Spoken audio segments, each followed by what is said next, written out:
I was just reminded that a senior moment took place just a few minutes ago. The Older American Act was enacted in 1965, and it is 45 years old. I think I'm allowed a couple of errors at my age. Okay, Elgene, could you tell us about your family? What was it, extended, nuclear, or how was it? Sure. It was nuclear. It was myself and my two siblings and my mother and father, but some of the extended functions, if you will, were handled by our extended families. So having two parents who worked, my grandmother and great aunt served as babysitters for us when my parents were out of the house. I see. I think most of us have experienced that. We're lucky enough to have relatives close by for us. Has the Older American Act had any impact on your personal life beside the job that you have now? The one thing is my husband's cousin.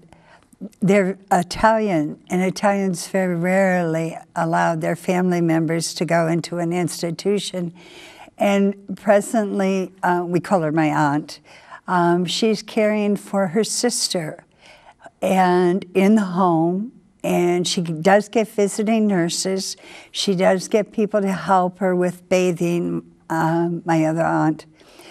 And it's amazing how well the sick aunt has recovered from almost death's door by having her sister being there all the time with her. That is the blessing of the act, to keep the people in their own homes with their loved ones, with additional assistance from the outside. Anybody else have any experience? Yes, my sister over the last couple of years had leukemia. And she was living in Florida, and it was very difficult for all of us who are spread across the United States. But I was able to connect with an area agency in her town, close to her town, and help them set up assistive services that they desperately needed, because it was just the two of them.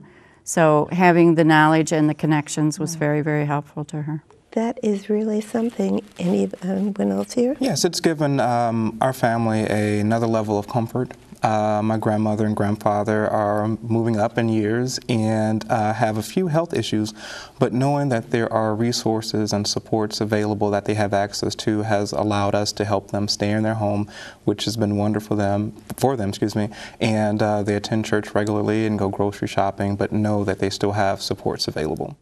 That is so true when we actually look at it. The services that are available to us now, when I was growing up, we didn't have that. And we did have to take care of our grandparents, and at times they moved in and moved out, but we always had someone living in the house that we had to care for. Now, there has been an impact of the Older American Act of 1965 on our community. What do you think is the biggest impact that the act has had? I don't know if I could say what the biggest impact is, but certainly a program that's close to my heart, because it falls under my jurisdiction, is the Senior Nutrition Program at the Barn, which is an outgrowth of the Older Americans Act. Since you had mentioned the 4 programs, one of the programs being nutritional services for seniors. And because of the Older Americans Act, the nutrition program at the Barn is able to provide a low-cost, high-quality meal for seniors every day at noon that not only helps them physically because of the good nutrition, but also just getting together, with other seniors on a daily basis and get out of your house. And it also, I think, helps them emotionally and kind of gives them something to look forward to every day. Well, it's interesting that you do mention it, because one of the seniors, the 90-year-old lady, said if she didn't come to the Barn every day, all she would do would be sitting in her lazy boy, and her exercise would be pushing the remote to change the channel. So the bond does actually fulfill many of the needs of many of the citizens of our community.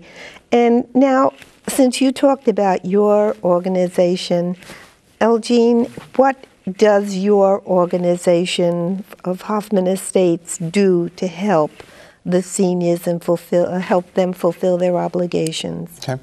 Well, I believe it was Benjamin Franklin who said it first, and my mother and grandmother said it to me, and that is, an ounce of prevention beats a pound of cure. Oh, yes. And our department is focused on primary prevention, so we provide vaccinations and health checks for the community, so someone can come in and get their blood pressure checked, have their cholesterol checked, glucose levels checked, and having the Older American Act allows us to provide that service because without that kind of financial support, many would have to go without it. In addition to that, we do provide mental health services, so counseling for individuals and families who may need it. You'd be surprised at how talking with someone about the problems of the world can make a big change in your life. Oh, yes. And I believe, too, Doree, that you have mental health within your facility. Yes. We also have, in addition to the programs at the barn, we do have a counseling center that provides counseling for residents of Schaumburg, so including seniors, but all ages. Which is excellent because it is such a need in today's society with all the stress that is actually going on. And Barbara? Besides, I was just thinking, right, you also in Schaumburg, in which I've used it, and I've told many people about it, is when somebody comes home from the hospital from maybe heart surgery or something like that, there's so many things, chairs, a loan closet. And that saves people money, as well as we know it's clean. We know it comes in. It's it's in good condition, all that. So that's good. In the Older American Act with the library, we provide homebound service for those who are temporarily or permanently disabled. So we bring books, movies, magazine articles to the homebound or those who just can't get out. And it's really satisfying for us who go out and talk with people. I love it. And with all of these services that we have mentioned, we do have to get the seniors to request this, don't we? Or do you go out and look for them? No, we share. Jerry will tell me. We have a newsletter at the township that goes out to 3,000 seniors. Right. Well, we're going to continue to talk about the Older American Act, and Jerry, you'll tell us what your function is, but we'll take a short break at this time.